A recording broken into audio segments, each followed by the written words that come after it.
guys, welcome back to my YouTube channel. So ee roju mana YouTube lo mana video vachesi super dish adentante aloo pickle ఆలుగడ్డ పచ్చడి అన్నమాట. So నేను కూడా first time try చేస్తున్నా. Let's see how it's come అనేది. So let's get into the video. నేను ఇక్కడ ఒక 4-5 అంటే హాఫ్ కేజీ దాకా ఉంటుంది. మినిమం హాఫ్ కేజీ కాకుండా ఒక 650 గ్రామ్స్ వరకు ఉంటాయి ఆలుగడ్డలు. సో ఈ ఆలుని మంచిగా పొట్టు తీసుకొని, లేదంటే పీల్ తీయకుండా కూడా మీరు కట్ చేసుకోవచ్చు. దట్స్ యువర్ విష్ అనేది. నేను మాత్రం పీల్ తీసుకునే కట్ చేసుకున్న చిన్న చిన్న ముక్కలుగా. కావాలంటే మీరు పెద్ద సైజులో కూడా కట్ చేసుకోవచ్చు, కానీ చిన్న చిన్న సైజులో ఉంటేనే బాగుంటుంది. సో వీటికి ఆలు పికిల్కి కావాల్సిన ఇంగ్రీడియంట్స్ వచ్చేసి కారం, ఉప్పు అండ్ కొంచెం జీలకర్ర, ఆవాలు, మెంతులు. అండ్ ఇక్కడ ఈ పొడి ఏంటంటే జీలకర్ర, ఆవాలు, మెంతుల పొడి అన్నమాట. పొడి వేసిన తర్వాత ఇవి అవ్వేందుకు అని అంటే ఇవి పచ్చడి వేసుకోవాలి, అవి పోపుకి వేసుకోవాలన్నమాట. అండ్ ఒక సైజు నిమ్మకాయ అండ్ కొన్ని వెల్లుల్లిపాయలు దంచుకొని వేసుకోవాలన్నమాట. అండ్ 10 నుంచి 12 దాకా కరివేపాకు అయితే సరిపోతుంది.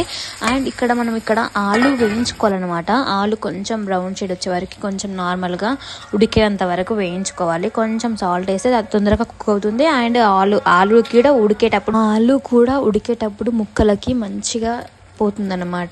ప్రతి ముక్కకి కూడా సాల్ట్ అనేది వెళ్ళిపోతుంది.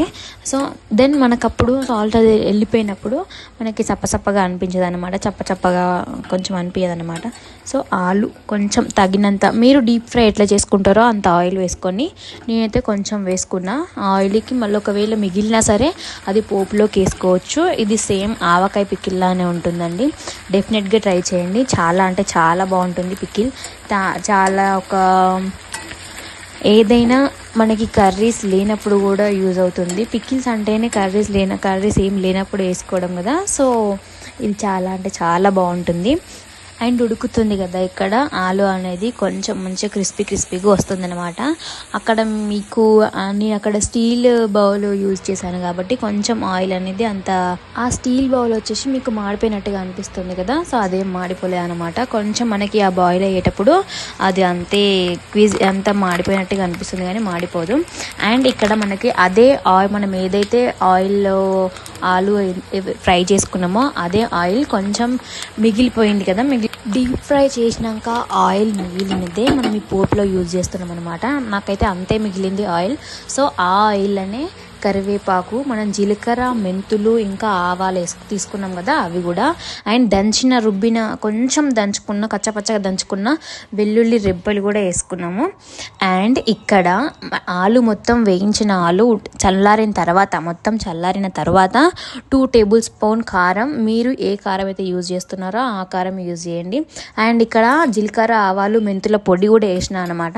మీకు అక్కడ క్లిప్ తీయలేదు. అండ్ మీకు తగినంత సాల్ట్, మీరు ఎంత వేసుకోవాలనుకుంటే అంత సాల్ట్ వేసుకోండి. అండ్ లాస్ట్న ఒక నిమ్మకాయ పిండుకోండి. నిమ్మకాయ పిండుకోవడం వల్ల మన పచ్చడి అనేది కొంచెం ఎక్కువ రోజులు ఉంటుంది అన్నమాట. ఇది ఆల్మోస్ట్ ఒక 5 to 6 months వరకు ఉంటుంది. కానీ మనం అంత ఎక్కువ చేసుకోలేదు కాబట్టి ఒక 3 months వరకైనా ఉంటుంది. ఈ ఆలు పచ్చడి ఎక్కువ చేసుకుంటే మాత్రం 5 to 6 months వరకు ఉంటుంది అన్నమాట.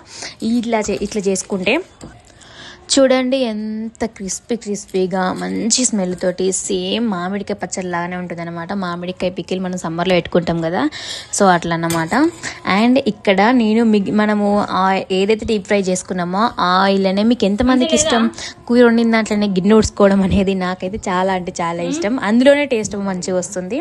సపరేట్గా తినడం కంటే మనం సపరేట్గా బౌల్లో వైట్ రైస్ వేసుకొని కర్రీ వేసుకోవడం కంటే నేను దీంట్లోనే వేసుకుంటే చాలా అంటే చాలా బాగుంటుంది అనమాట టేస్ట్. సో చూడండి, మీరు ఇక్కడ ఆలు కూడా చాలా అంటే చాలా మంచిగా మెత్తగా ఉడికిపోయింది. అండ్ ఉప్పు కారాలు కూడా కరెక్ట్గా సరిపోయినాయి. నిమ్మకాయ ఫ్లేవర్ కూడా కారంగా పుల్లగా వేడి అన్నం వేసుకుంటే చాలా అంటే చాలా బాగుంటుంది. నెయ్యి వేసుకునే వాళ్ళు కూడా నెయ్యి వేసుకుంటారు, కానీ నేనైతే హేట్ నెయ్యి అనమాట. సో ఈ వీడియో కనుక మీకు నచ్చినట్లయితే please do like, share and subscribe to my